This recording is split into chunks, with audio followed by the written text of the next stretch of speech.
The rattling sound of Elizabeth Norwood's letters being emptied onto the blazing hearth pierced Daisy Nelson's heart like a bullet. She lunged forward, reaching desperately into the flames, but her father's firm grip yanked her backward. The charred edges of Patrick Wilson's declarations of love curled and blackened before her eyes as tears streamed down her face, each word he'd written disappearing forever into ash and smoke. "This foolishness ends now," Harrison Nelson declared, his weathered face set with determination as he held his 20-year-old daughter away from the fire. "No daughter of mine will throw her life away on some penniless cowhand passing through Julesburg." It was the spring of 1878 in Julesburg, Colorado Territory, and Daisy felt her world collapsing around her.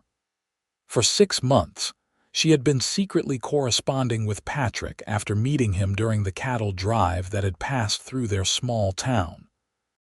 Her father, one of the most prosperous merchants in Julesburg, had higher aspirations for his only daughter than a cowboy with nothing but the clothes on his back and dreams in his heart.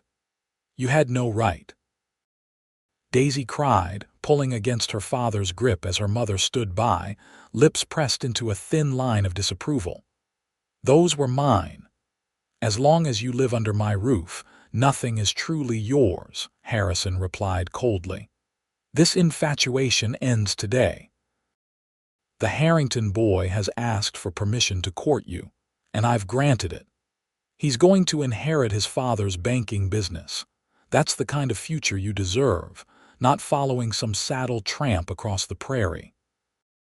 The last of Patrick's letters, 15 in total, each one treasured and read until the paper had grown thin from handling, dissolved into the flames. With them went the promises, the dreams, the tentative plans they'd made for a life together once Patrick returned from his job driving cattle to Montana. "He's coming back for me," Daisy said through gritted teeth. "In 2 weeks' time. And when he does, he'll find you properly engaged to Thomas Harrington." Her mother, Vivian, finally spoke, her voice softer but no less determined than her husband's. "This is for your own good, Daisy. A woman needs security, not romance. Romance fades, but poverty is forever." That night, locked in her bedroom after a heated argument with her parents, Daisy curled against her pillow and wept until her throat was raw. Patrick's last letter had spoken of his return in mid-May, of how he'd saved enough money to buy a small parcel of land outside town. He'd talked of building a life, starting small but with big dreams. And now he would return, and she would have no way to warn him, no way to explain why she couldn't meet him at their planned rendezvous at Miller's Creek Bridge. Her father had instructed the household staff to watch her closely. The housekeeper, Mrs. Winters, had been given strict orders not to allow Daisy to send any correspondence without her parents' approval. For 3 days, Daisy moved through the house like a ghost, barely eating, speaking only when spoken to. She avoided Thomas Harrington's attempts at conversation when he came to call, responding with one-word answers that left the young banker's son baffled and uncomfortable. On the 4th day, while helping her mother organize donations for the church charity drive, Daisy encountered someone who would change everything. "These blankets are mighty appreciated, Mrs. Nelson," said a deep voice from the doorway of the church hall. "Folks at the Freeman homestead lost everything in that fire last week." Daisy looked up to see a tall man in his early 30s, broad-shouldered and sun-browned, with kind eyes that crinkled at the corners. He wore the practical clothes of a working cowboy: worn denim, scuffed boots, and a faded shirt. A battered hat was clutched respectfully in his hands. "Mr. Preston, how good of you to help with the deliveries," Vivian said warmly. "My daughter Daisy and I were just finishing up here." The man nodded politely at Daisy. "Miss Nelson, I'm Paul Preston, work the Double R Ranch about 10 miles west of town. Something in his steady gaze made Daisy pause. There was kindness there, but also a sharp intelligence that seemed to see right through her carefully maintained composure. "Mr. Preston is one of Mr. Reynolds' most trusted hands," her mother explained. "He's been with the ranch for 5 years now. Going on 6, Paul corrected with a small smile. "Though I've been saving to get my own spread someday." Daisy nodded politely, but inside she ached. This man's dreams sounded so similar to Patrick's. Would her father destroy Patrick's hopes just as thoroughly as he destroyed his letters? As they loaded the last of the donations onto Paul's wagon, he turned to Daisy unexpectedly. "Begging your pardon, Miss Nelson, but are you feeling all right? You seem troubled." Before she could formulate a response, her mother answered for her. "Daisy is just adjusting to her new courtship with Thomas Harrington. Wedding preparations can be so overwhelming for a young woman." Daisy's head snapped up. "Mother, we are not engaged." Vivian smiled tightly. "Not officially, dear, but it's only a matter of time. Your father and Mr. Harrington have already discussed terms." The humiliation of having her future discussed as though she had no say in it burned through Daisy. She felt Paul Preston's gaze on her, assessing and somehow understanding, though he said nothing more about it. As he prepared to leave, Paul paused by Daisy. "Miss Nelson, if you're interested in reading material, I've got quite a collection of books at my cabin. Your mother mentioned you enjoy literature. You'd be welcome to borrow some with proper chaperonage, of course." There was something in the way he said it that made Daisy look up sharply. A message seemed hidden beneath his casual offer. "That's very kind," she replied carefully. "Indeed," her mother said, sounding pleased at this evidence of the cowboy's refinement. "Perhaps you could bring a selection into town sometime, Mr. Preston. Appropriate selections for a young lady, naturally." "Of course, madam. I'll bring them by your store next time I'm in town." He tipped his hat. "Ladies, good day to you both." 2 days later, Paul Preston appeared at Nelson's Mercantile with a small stack of books. Daisy was helping at the counter while her father handled a shipment in the storeroom. "Miss Nelson," Paul greeted her. "I brought those books we discussed." She took the stack from him, noticing immediately that a small folded piece of paper was tucked between 2 volumes. Her heart quickened. "Thank you, Mr. Preston. That's very thoughtful." Their eyes met briefly, and she saw the confirmation there this was intentional. She quickly slipped the note into her pocket before her father emerged from the back room. "Preston," Harrison Nelson acknowledged the cowboy with a nod. "What brings you to town?" "Just delivering some books for your daughter, sir. Mrs. Nelson mentioned she enjoys reading." Harrison frowned slightly. "Thoughtful of you, though Daisy has plenty to occupy her time these days." "Just being neighborly, Mr. Nelson." That night, alone in her room, Daisy carefully unfolded the note. "Miss Nelson, I couldn't help noticing your distress. If you need assistance with any correspondence that your family might not approve of, I would be willing to help. My cabin is the last one on the Double R, by the East Creek.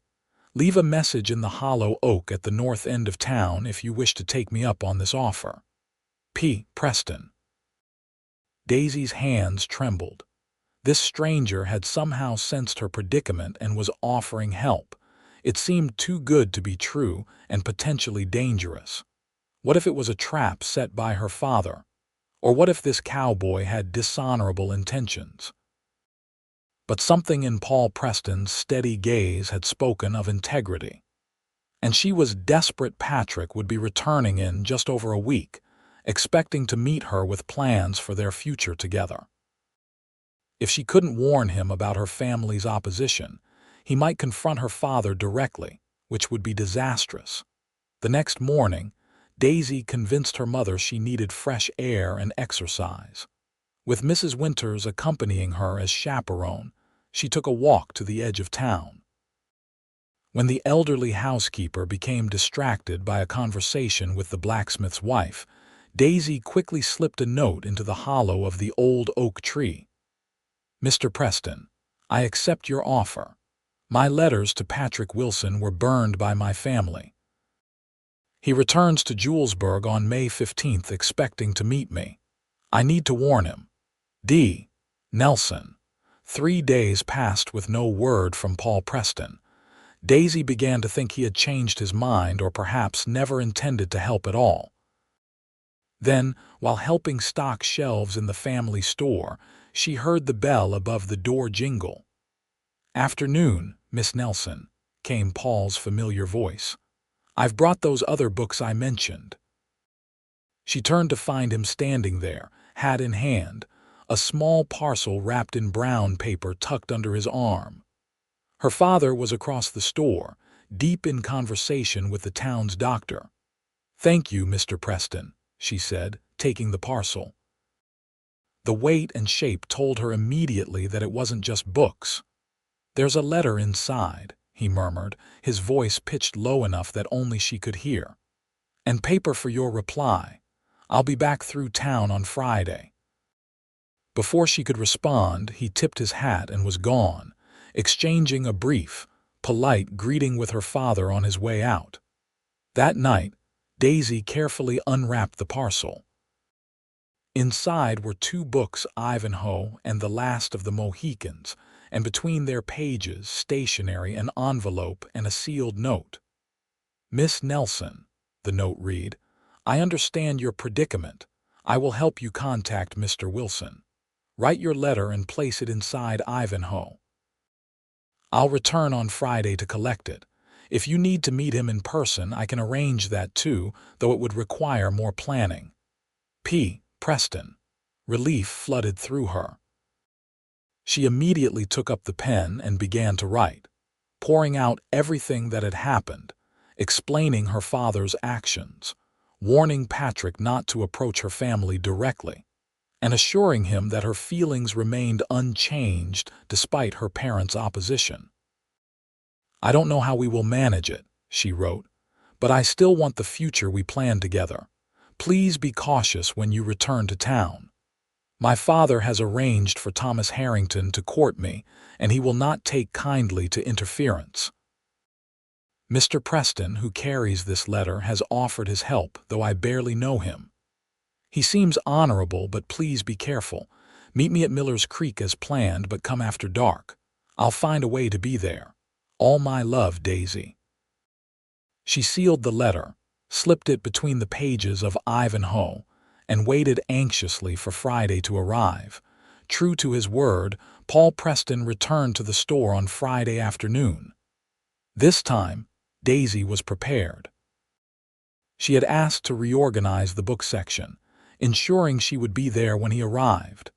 "Found those books interesting, Miss Nelson?" he asked casually as he approached the bookshelves. "Very much so, Mr. Preston. Especially Ivanhoe, such a tale of honor and courage."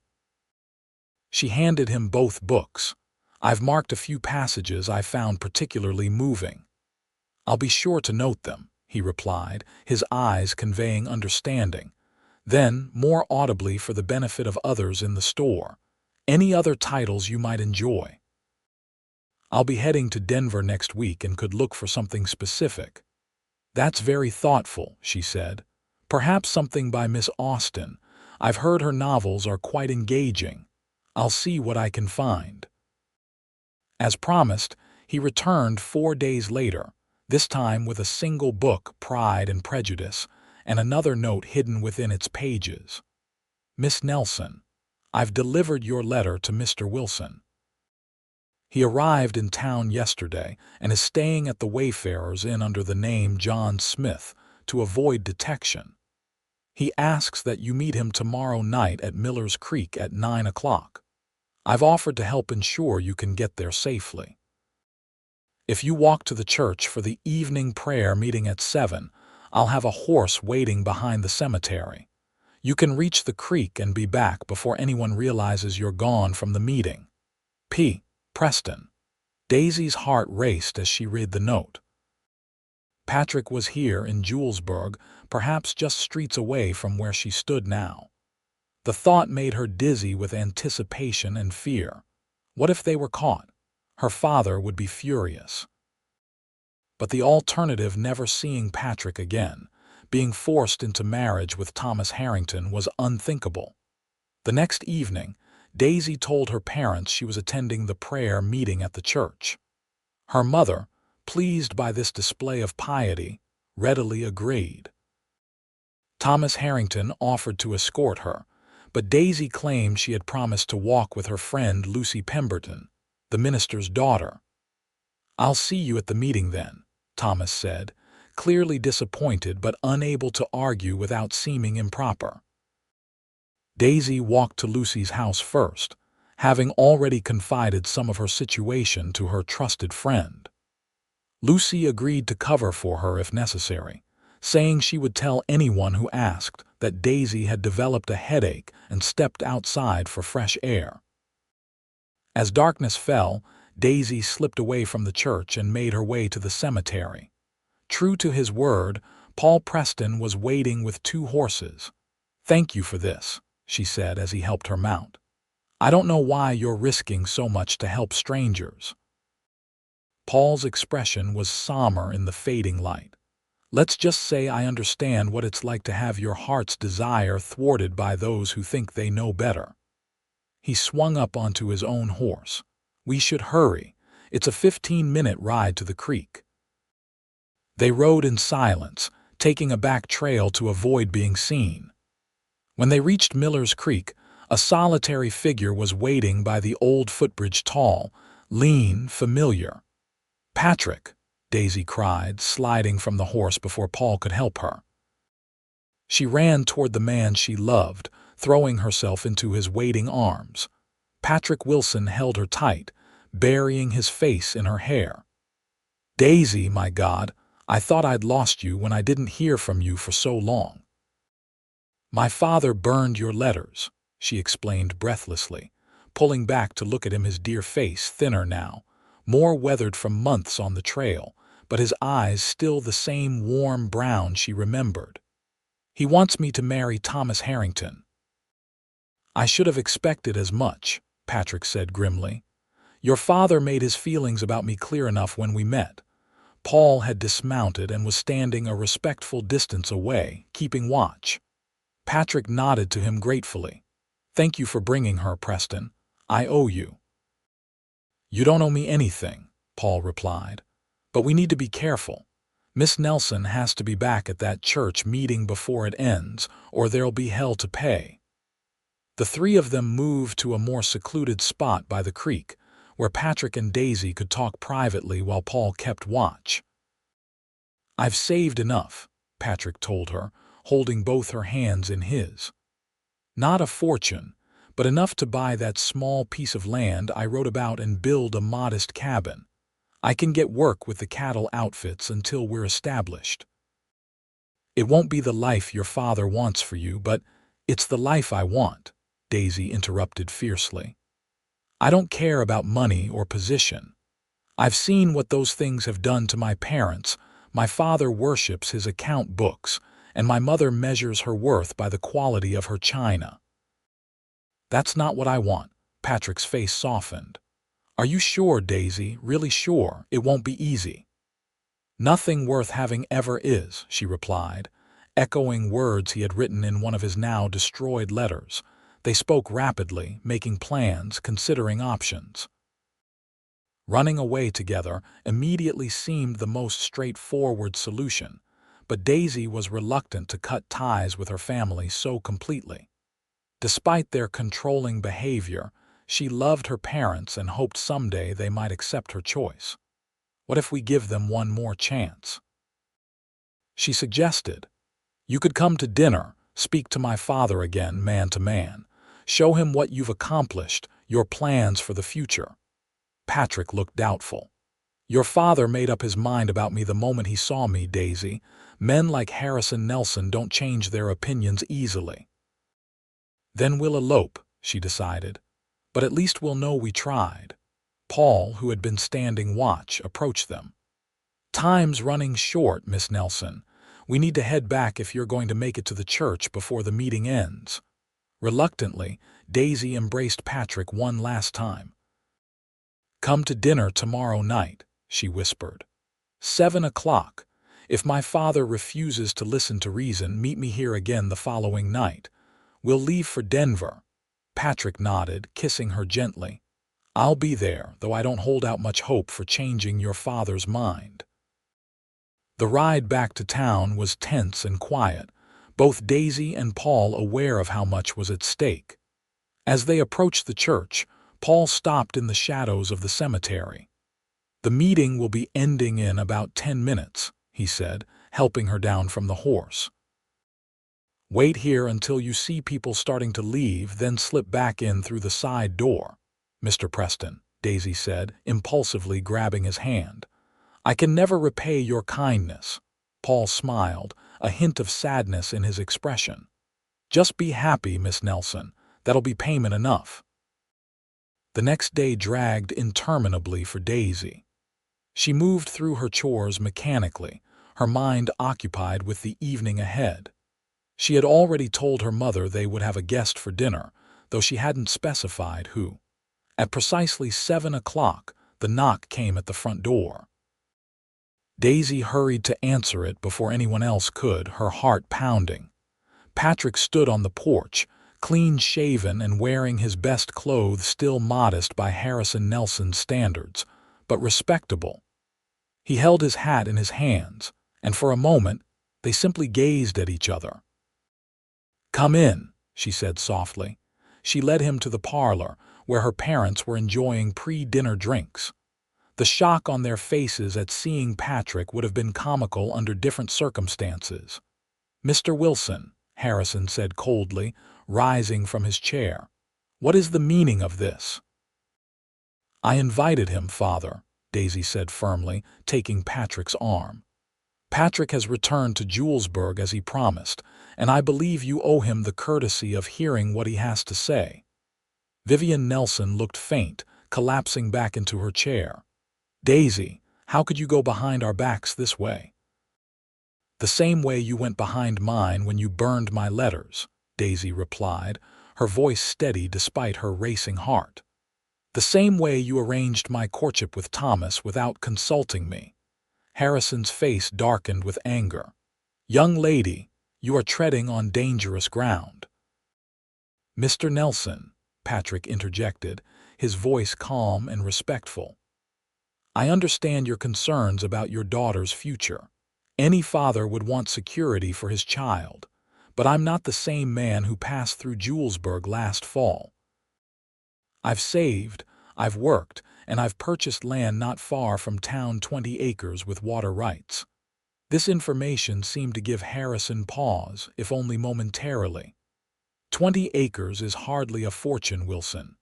"It's a start," Patrick replied. "I've got plans for breeding horses, not just working other men's cattle. I've learned the business from some of the best outfits in the territory." Daisy squeezed his arm encouragingly. "Please, Father," she said. "Just listen to him. Give him a fair chance." Harrison studied them both for a long moment, then gestured stiffly toward the dining room. "We were about to have dinner. I suppose you might as well join us, Wilson. I'm not promising anything, but I'll hear you out." It wasn't much, but it was more than Daisy had dared hope for. She threw a grateful glance at her mother, who looked torn between disapproval and sympathy for her daughter's obvious happiness at having Patrick by her side. Dinner was a tense affair. Harrison questioned Patrick relentlessly about his background, his prospects, his plans for the future. To his credit, Patrick answered honestly and directly, neither embellishing his circumstances nor apologizing for them. "And what makes you think you can support my daughter?" Harrison demanded. "Breeding horses is speculative at best. One bad season, one disease outbreak, and you're ruined." "Any business has risks, sir," Patrick replied.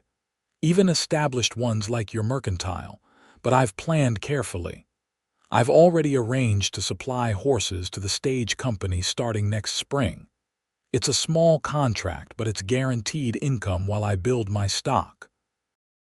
Daisy could see her father was surprised and perhaps reluctantly impressed by Patrick's forethought, but he remained unmoved in his overall assessment. "It's not enough," Harrison pronounced as the dinner plates were cleared away. "Not for my daughter. Thomas Harrington can offer her a house in town, social standing, financial security. What can you offer that compares to that?" Patrick looked directly at Daisy, his expression open and honest. "Love, Mr. Nelson. Respect. Partnership. I won't treat Daisy like a decorative object or a business arrangement. She'll be my equal, my partner in everything we build together." "Pretty words," Harrison scoffed, "but they don't put food on the table or a roof overhead." "Actually, Father," Daisy interjected, "they do. Because those values are what drive Patrick to work hard, to plan carefully, to build something lasting. Those are the things that matter to me, not how many acres we own or what people in town think of us." Harrison's face hardened. "You're young and naive, Daisy. You think love is enough because you've never known hardship." "With respect, sir," Patrick said, "sheltering her from hardship hasn't prepared her for life. It's made her dependent on you. Is that really what you want for your daughter? To pass from your protection to her husband's, never knowing her own strength?" Vivian Nelson, who had been quiet throughout most of the exchange, suddenly spoke up. "Harrison, perhaps we should enough." Harrison slammed his hand on the table. "I've listened to this nonsense long enough. Wilson, I want you gone from my house and away from my daughter. Daisy, you are forbidden from seeing this man again. This discussion is closed." Daisy rose from her chair, her face pale but determined. "No, Father, it isn't. I'm 20 years old. In the eyes of the law, I can make my own decisions.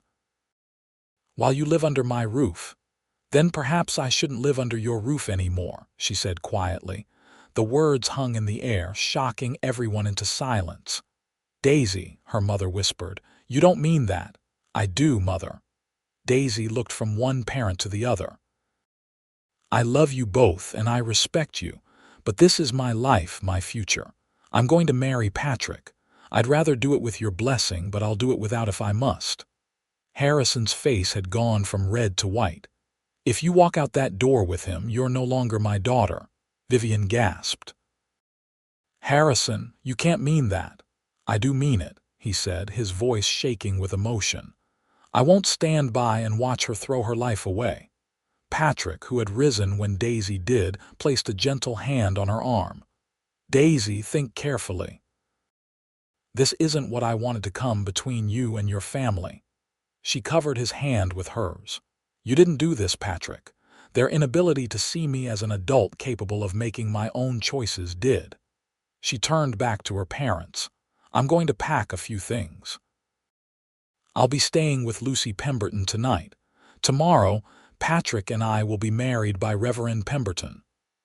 "The Reverend would never agree to marry you without my consent," Harrison said smugly.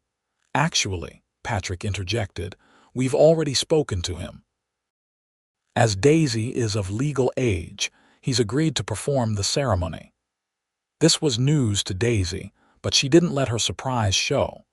Patrick must have made these arrangements after their meeting at the creek, preparing for the possibility that her father wouldn't relent. "Harrison," Vivian pleaded, "reconsider. Don't let pride cost us our only child." But Harrison remained unmoved. "She's made her choice," he said coldly. With a heavy heart, Daisy went upstairs to pack her belongings. Patrick waited in the parlor, enduring Harrison's hostile glares and Vivian's tearful entreaties to persuade Daisy to change her mind. When Daisy returned downstairs with a small valise, her mother rushed to her, embracing her tightly. "Please don't do this," Vivian begged. "Give it time. Your father will come around." "Will he, Mother?" Daisy asked softly. "Has he ever changed his mind once it's made up?" Vivian couldn't answer, knowing the truth of her daughter's words. "I love you," Daisy told her, And I'll always be your daughter, regardless of what father says. When you're ready to accept my choice, you'll always be welcome in our home." She turned to her father, who stood rigid and unyielding by the fireplace, the same fireplace where he had burned Patrick's letters. "Goodbye, father," she said formally. "I hope someday you'll understand that this isn't rebellion. It's me choosing happiness over security, love over convenience. It's the kind of choice I think you might have made yourself once, before you let fear rule your decisions." For just a moment, something flickered in Harrison's eyes, pain, regret, or perhaps recognition, but it was quickly suppressed. "Let's go," Daisy said to Patrick, taking his arm. They walked out of the Nelson home together, neither looking back, though Daisy could hear her mother's soft weeping. Patrick led her to where his horse was tethered, helping her up before mounting behind her. "Are you sure about this?" he asked as they rode toward the Pemberton home. "It's not too late to change your mind." "I've never been more certain of anything," she replied, leaning back against him, drawing strength from his solid presence. "Though I wish it hadn't come to this." "Your father might come around given time," Patrick said, though his tone suggested he didn't truly believe it. "Perhaps. But I won't put my life on hold waiting for his approval." The Pembertons welcomed them warmly. Lucy embraced Daisy, offering comfort and practical assistance, while the Reverend spoke quietly with Patrick about the arrangements for the morning. Mrs. Pemberton showed Daisy to the guest room where she would spend her last night as an unmarried woman. Alone in the modest room, Daisy felt the full weight of the day's events crash down upon her. The finality of her father's words, the grief in her mother's eyes, the uncertainty of the future stretching before her, it was overwhelming. She sank onto the bed and allowed herself to cry, releasing the tension and sorrow that had built up over months of conflict and secret correspondence. A soft knock at the door roused her from her tears. "Daisy," it was Lucy. "There's someone here to see you." Confused, Daisy wiped her eyes and opened the door. To her astonishment, Paul Preston stood in the Pembertons' parlor, hat in hand, looking somewhat out of place among the Reverend's books and family portraits. "Mr. Preston," she said in surprise. "What brings you here?" "I heard what happened," he explained. "News travels fast in small towns. I wanted to make sure you were all right." His concern touched her deeply. This man, practically a stranger before he'd offered his help, had shown her more understanding and respect than her own father. "I'm managing," she told him honestly. "It's hard, but I know I'm making the right choice." Paul nodded. "I believe you are. Wilson is a good man. I've been asking around about him discreetly, of course. Everyone speaks well of him." "Thank you for everything you've done," Daisy said earnestly. "Without your help, Patrick and I might never have reconnected." "Sometimes people need a little help to find their way to each other," Paul said with a small smile that didn't quite reach his eyes.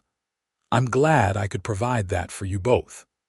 There was something in his tone, a hint of wistfulness, perhaps even regret, that made Daisy look at him more closely. "Mr. Preston, may I ask why you decided to help us? The truth this time." Paul was silent for a moment, considering his answer. "I told you I understand what it's like to have your heart's desire thwarted," he said finally. "What I didn't say was that I was once in Wilson's position. I fell in love with a merchant's daughter in Santa Fe. Her family considered me unsuitable, just a cowhand with big dreams and empty pockets." "What happened?" Daisy asked softly. "She chose security over love," he said simply. "Married the man her parents approved of.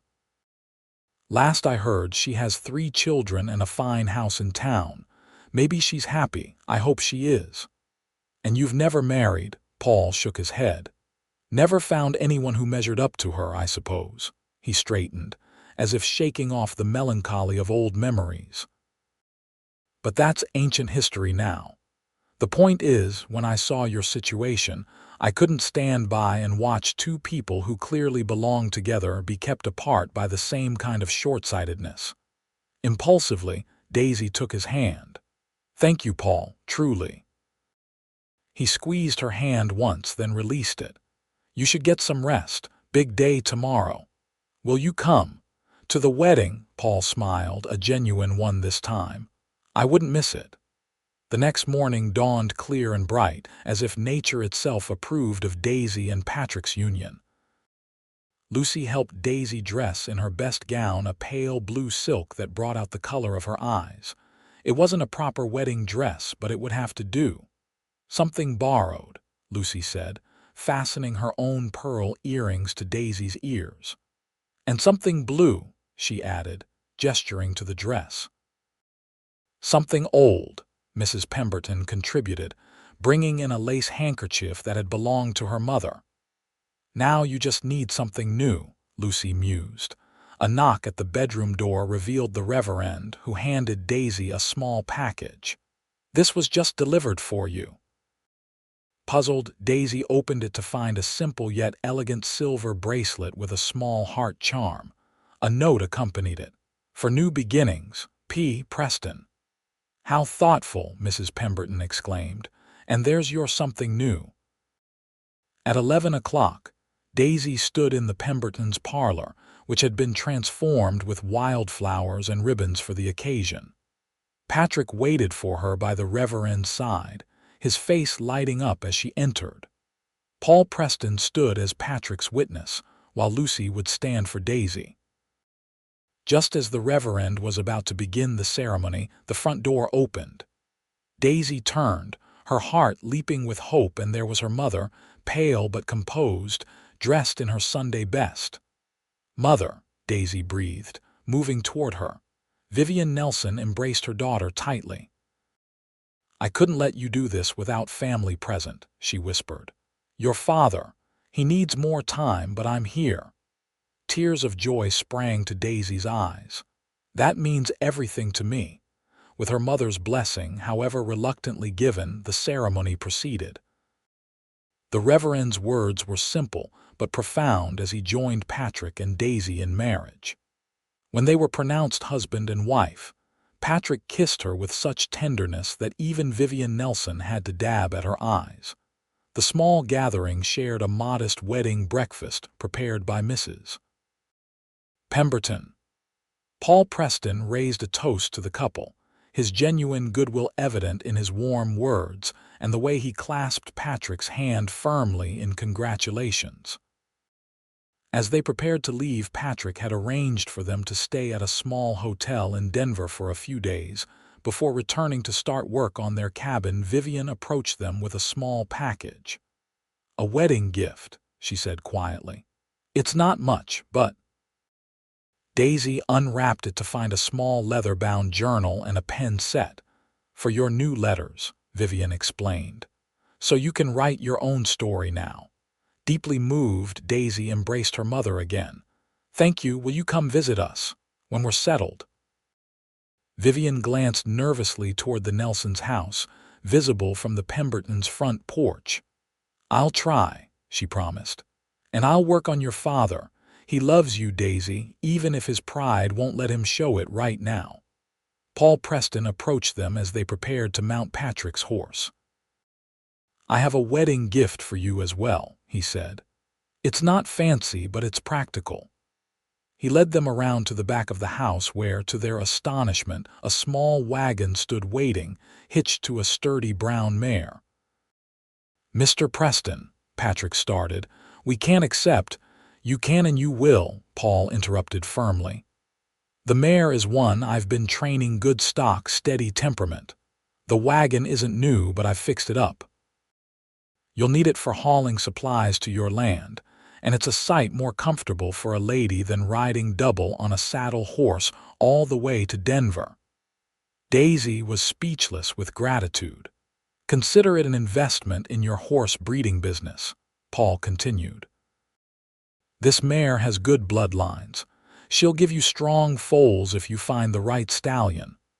Patrick, recognizing both the generosity and practicality of the gift, stepped forward to shake Paul's hand. "Thank you. We'll make good use of it." As they loaded Daisy's valise and the wedding gifts into the wagon, Paul pulled Patrick aside briefly. Daisy couldn't hear what was said, but she saw Patrick nod seriously before returning to her side. "What was that about?" she asked as they climbed onto the wagon seat. "He told me I'd better cherish you properly, or he'd come looking for me," Patrick said with a small smile.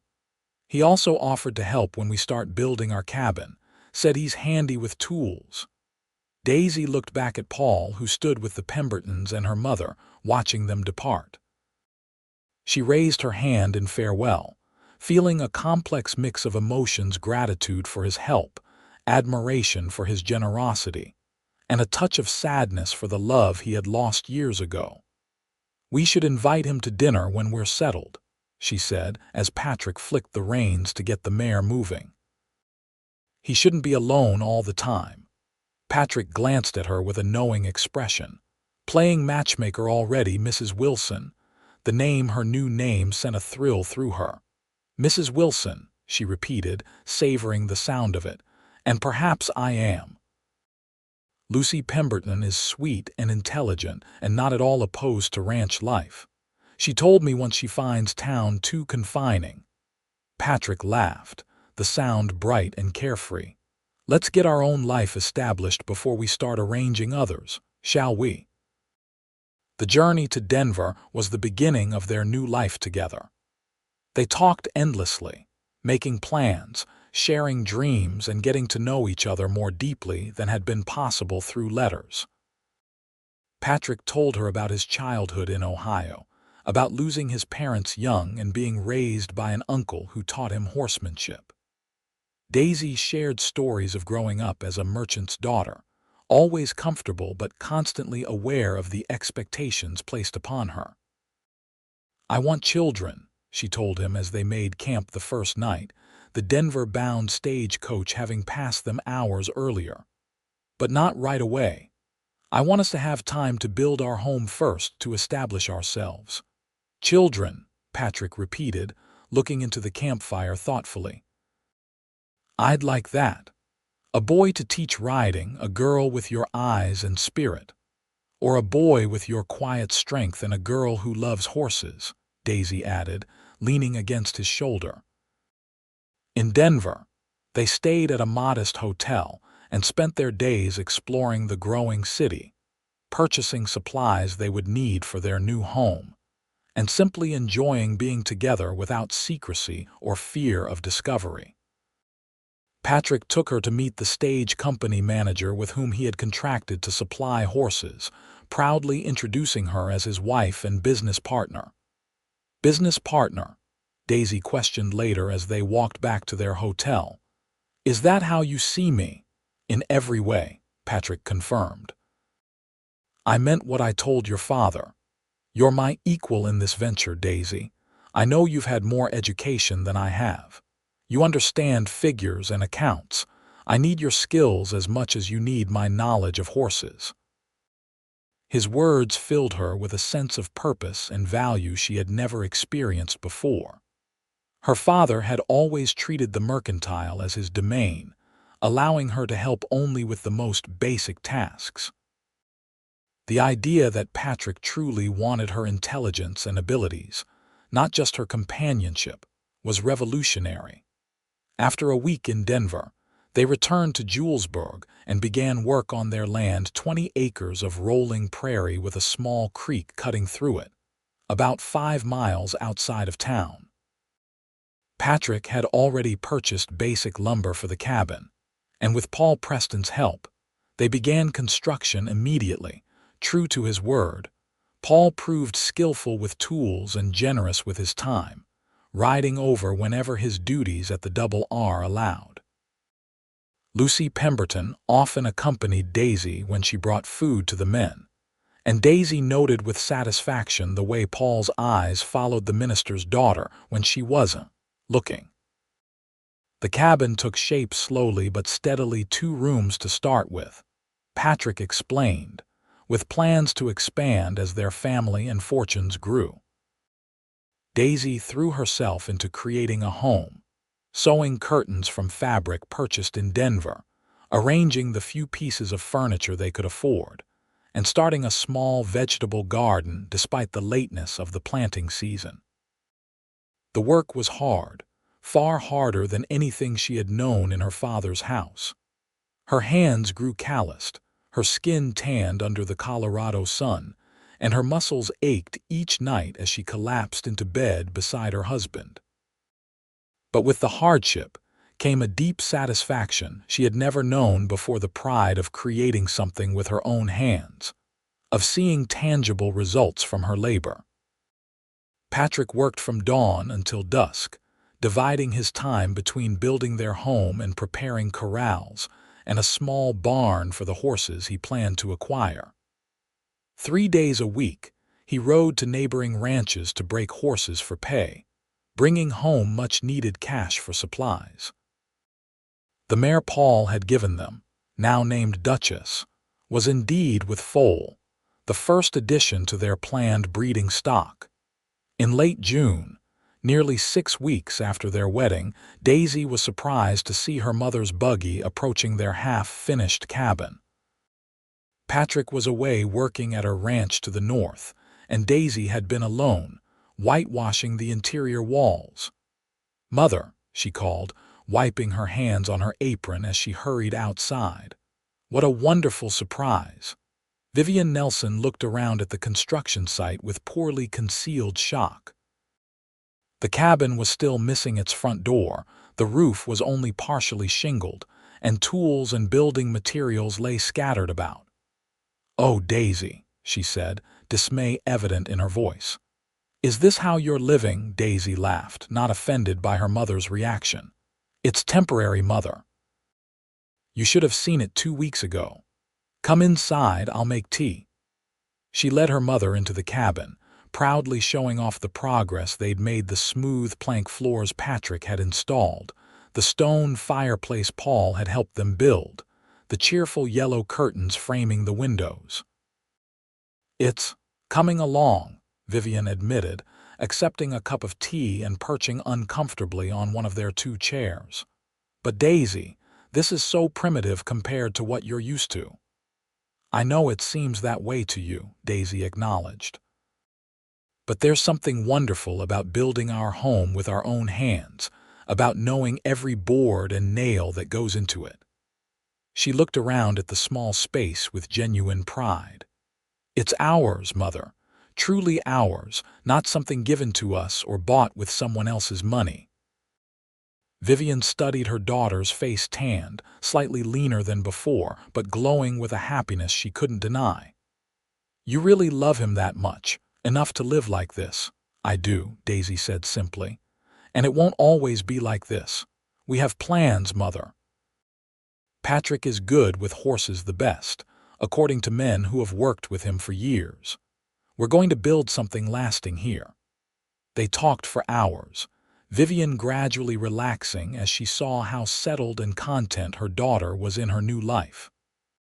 She had brought food preserves, a ham, freshly baked bread, and small items for the house that Daisy accepted gratefully. "Your father doesn't know I'm here," Vivian confessed as she prepared to leave. "He's still adjusting to the situation." "You mean he's still angry?" Daisy translated. "Yes," Vivian admitted. "But I've seen how he looks at your empty chair at dinner, how he pauses sometimes by your bedroom door. He misses you, Daisy. He's just too stubborn to admit it yet. When he's ready, we'll welcome him," Daisy assured her. "Patrick holds no grudge." Throughout that summer and into the fall, Daisy and Patrick worked tirelessly on their home and their fledgling business. The cabin was completed before the first frost, snug and solid against the coming winter. Duchess delivered a healthy colt in August, and Patrick traded work for 2 more mares, both quality stock with good bloodlines. Paul Preston remained a frequent visitor and steadfast friend.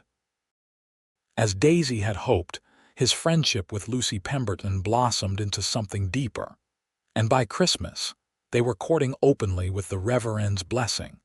Vivian continued to visit regularly, always without Harrison but bringing news of town and family. She reported that Thomas Harrington had become engaged to a banker's daughter from Denver, news that Daisy received with genuine pleasure. She had never wished him ill, only freedom to find someone who truly wanted the life he offered. "Your father hired a new clerk for the store," Vivian mentioned during one visit in late November. "Says no one organizes inventory like you did." Daisy smiled, recognizing the oblique compliment from her proud father. It was a small thing, but perhaps the beginning of a thaw. Winter on the Colorado prairie was harsh and unforgiving. Blizzards howled around their small cabin, and temperatures dropped far below freezing for weeks at a time. Patrick and Daisy spent the long evenings planning for spring, drawing up breeding schedules for their small herd, calculating costs and potential profits, and writing letters to contacts Patrick had made during his years on cattle drives. In January, during a rare break in the winter weather, Paul and Lucy rode out to share their news they were engaged to be married in the spring. "That's wonderful," Daisy exclaimed, embracing Lucy while Patrick shook Paul's hand vigorously. "We couldn't be happier for you both." "We have you to thank, in a way," Lucy said. "If Paul hadn't helped you and Patrick find each other again, we might never have met." Paul looked at Daisy with genuine warmth. "Sometimes helping others find their happiness leads to finding your own." They celebrated with a simple meal in the cozy cabin, the four of them laughing and talking late into the evening. As Paul and Lucy prepared to leave, Lucy pulled Daisy aside. "There's something else," she whispered excitedly. "Your father came to the parsonage yesterday." "He spoke with my father for over an hour." Daisy's heart quickened. "What about?" "I don't know exactly," Lucy admitted, "but I heard your name mentioned several times, and afterward my father said something about the power of forgiveness and the foolishness of pride." It was the first real sign that Harrison Nelson might be reconsidering his position. Daisy hardly dared hope, but the possibility sustained her through the remainder of the difficult winter. Spring came late to the Colorado Territory in 1879, but when it arrived, it brought a burst of renewal and activity to the Wilson homestead. Patrick had secured contracts for 3 of their future foals, even before they were born. The stage company was pleased with the first horses he had supplied and wanted more. Their small operation was beginning to gain a reputation for quality stock.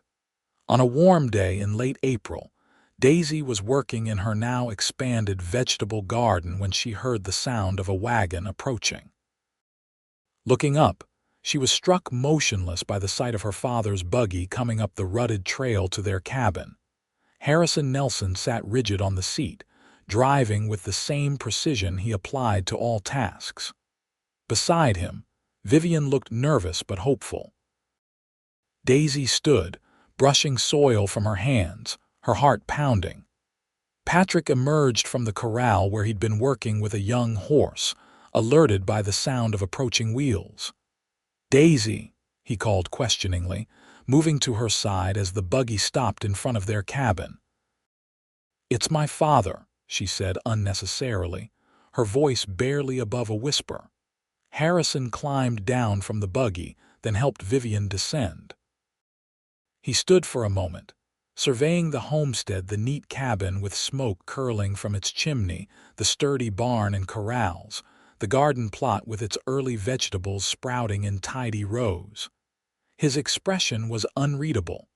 "Father," Daisy said, stepping forward, "welcome to our home." Harrison cleared his throat. "Daughter," he acknowledged, the word clearly difficult for him to say. "Wilson." Patrick nodded respectfully. "Mr. Nelson, Mrs. Nelson, please come inside." They entered the cabin, which Daisy had furnished simply but comfortably over the months. Handmade curtains framed the windows. A braided rug covered part of the plank floor, and wildflowers brightened the table in a blue ceramic vase, a gift from her mother. "You've made a real home here," Vivian said warmly, looking around with approval that contrasted sharply with her initial reaction almost a year earlier. "Thank you, Mother," Daisy replied, moving to prepare tea. "We're quite proud of it." Harrison remained silent, taking in the details of the cabin, noting the bookshelf Patrick had built, filled with volumes both practical and literary, the writing desk where Daisy kept their accounts and correspondence, the quality furniture they had gradually acquired to replace their initial makeshift pieces. "Your operation seems to be doing well," he finally said, addressing Patrick directly. "I've heard talk in town about your horses." Patrick nodded. "We're making progress. It's hard work, but rewarding." "Show him the books, Daisy," Patrick suggested. "Your father might be interested in the business side of things." Daisy brought out their account ledger, which she kept with meticulous precision, detailing every expense and income since they'd begun. Harrison examined it with the eye of an experienced businessman, asking occasional questions about their contracts and future plans. Gradually, the stiffness in his manner eased somewhat. He was clearly impressed, despite himself, by the careful planning and hard work evident in their operation. "You've done better than I expected," he admitted finally. "Though there's still much to accomplish before you can call this venture truly successful." "We know that, Father," Daisy said. "We're building for the long term, not expecting overnight success." Harrison nodded, then reached into his coat pocket and withdrew an envelope. "Your mother and I have discussed this at length," he said formally. "We would like to offer you this as a belated wedding present." Daisy accepted the envelope with trembling hands and opened it. Inside was a bank draft for a considerable sum, not a fortune, but enough to significantly expand their breeding stock or make substantial improvements to their property. "Father," she breathed, showing the draft to Patrick, whose eyes widened in surprise. "This is very generous, but it's not charity," Harrison interrupted gruffly. "It's an investment in family." The last word seemed to cost him some effort, but he continued. "You've proven yourselves capable and hardworking. This will help you expand more quickly, that's all." Patrick extended his hand to his father-in-law. "Thank you, sir. We appreciate your confidence in us." After a moment's hesitation, Harrison shook Patrick's hand. It wasn't full acceptance yet, but it was a beginning and acknowledgement of Patrick's place in their family, and of the validity of the life he and Daisy were building together. Before they left, Harrison walked with Patrick to inspect the corrals and horses while Vivian and Daisy remained in the cabin. "He's been working up to this for months," Vivian confided. "Ever since he heard from Clyde Matthews at the bank that you two had never missed a payment on your land note, despite the hard winter. It means so much that he's here," Daisy said, watching through the window as her father and husband stood by the corral, Patrick pointing out features of one of their mares. "Even if he's not ready to admit he was wrong." "Your father rarely admits to being wrong," Vivian said with a small smile. "But he shows it in other ways." As spring blossomed into summer, the Wilson Ranch blossomed as well. With Harrison Nelson's investment, they were able to purchase 3 more quality mares and a promising young stallion. Patrick expanded the corrals and added a proper tack room to the barn. Daisy, to her surprise and delight, discovered she was expecting their first child in the early winter. Paul and Lucy married in June, with the Wilsons standing up for them just as they had stood for Daisy and Patrick. Paul continued to work at the Double R Ranch, but he and Lucy were saving to buy their own land nearby. The friendship between the two couples deepened, bound by shared experiences and mutual respect. Harrison and Vivian became regular visitors to the Wilson homestead. While Harrison never explicitly apologized for his opposition to their marriage, his actions spoke of growing acceptance and even pride in what his daughter and son-in-law were accomplishing. In late September, as Daisy's pregnancy became more evident, Vivian arrived for one of her visits with a special gift, a cradle that Harrison had carved himself. "Your father made this for you when you were expected," she explained as Patrick carried it into their bedroom. "He's been restoring it for weeks now, getting it ready for his grandchild." Tears filled Daisy's eyes as she ran her hand over the smooth wood, noting the intricate carvings of horses and wildflowers that Harrison had added, symbols of the life she and Patrick had chosen. "Tell him thank you," she whispered, too moved to say more. On a crisp December morning in 1879, just over a year and a half after Daisy had watched her father burn Patrick's letters in the hearth, their son was born in the cabin Patrick had built with his own hands. They named him Harrison Paul Wilson, honoring both her father and the friend who had helped bring them together. When Harrison Nelson held his grandson for the first time, the last of his resistance melted away. Looking down at the infant's tiny features, which already promised to resemble Patrick's, he finally said the words Daisy had longed to hear. "You chose well, daughter," he admitted quietly. "I was wrong to stand in your way." Daisy, exhausted from childbirth but radiant with happiness, squeezed her father's hand. "Thank you for saying that, Father, but in a way you were right too. I did need to prove I could stand on my own, make my own choices, build something that was truly mine, ours."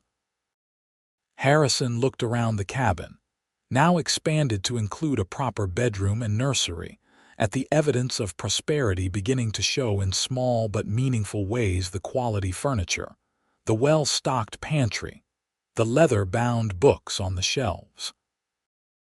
More importantly, he saw the deep contentment in his daughter's eyes and the tender way Patrick cared for her and their newborn son. "I suppose," Harrison said thoughtfully, "there are different kinds of wealth in this world." As the winter of 1879 gave way to the promise of a new decade, the Wilson Ranch continued to flourish. Their breeding program gained recognition throughout the territory, and Patrick's expertise with horses was sought by ranchers and stage companies alike. Daisy, balancing motherhood with her role as business partner, kept their accounts and correspondence with the same precision she had once applied to organizing her father's mercantile shelves. Little Harrison, called Harry by everyone except his grandfather, who insisted on his full name, grew into a sturdy, curious toddler with his father's way with animals and his mother's quick mind. In the spring of 1881, he was joined by a sister, Vivian Elizabeth, completing their family. Paul and Lucy Preston, now established on their own small ranch neighboring the Wilsons, welcomed their first child just months after Vivian's birth. The two families remained inseparable, their children growing up together like cousins. Their business ventures often intertwined as Paul focused on cattle while Patrick specialized in horses. On a warm evening in the summer of 1882, as Daisy sat on the porch of their now comfortable home watching Patrick teaching 3-year-old Harry to sit on a gentle pony, she found herself reflecting on the journey that had brought them to this point. The burning of Patrick's letters, which had seemed such a tragedy at the time, had led to their meeting Paul Preston, whose friendship had enriched their lives immeasurably. Her father's opposition had forced her to discover her own strength, to prove not just to him but to herself that she could forge her own path. Inside the house, in a cedar chest Patrick had made for her 3rd wedding anniversary, Daisy kept a stack of letters, not the ones her father had burned, but new ones, written over the years of their marriage. Letters Patrick had written during his occasional absences on business, letters she had written to him in the journal her mother had given her as a wedding gift. letters they sometimes wrote to each other, even when under the same roof, continuing the tradition that had begun their love story. "What are you thinking about?" Patrick asked, coming to sit beside her on the porch swing as Harry continued to proudly circle the yard on his pony, carefully supervised by Paul Preston, who had stopped by with news about a horse auction in Denver. "About how sometimes the worst moments in our lives lead to the best," she replied, leaning against his shoulder as baby Vivian slept peacefully in her cradle nearby. "If my father hadn't burned your letters, we might never have met Paul. We might never have found the courage to defy convention and build this life together." Patrick slipped his arm around her waist. "I'm glad he burned them," he said with a small smile, "because it led to you writing new ones to me, to our life together, to our future. And those are stories that can never be burned away." In the distance, the sun was setting over the Colorado prairie, painting the sky in brilliant hues of gold and crimson. On the horizon, a small dust cloud signaled the approach of visitors Harrison and Vivian Nelson, coming for their weekly dinner with the family that had grown from the ashes of burned letters and the courage of new beginnings. Daisy reached for Patrick's hand, their fingers intertwining with the easy familiarity of deep and abiding love. "Write new ones to me," he had said when all seemed lost. And so she had not just letters on paper, but chapters of a life far richer and more fulfilling than she had ever dared to dream.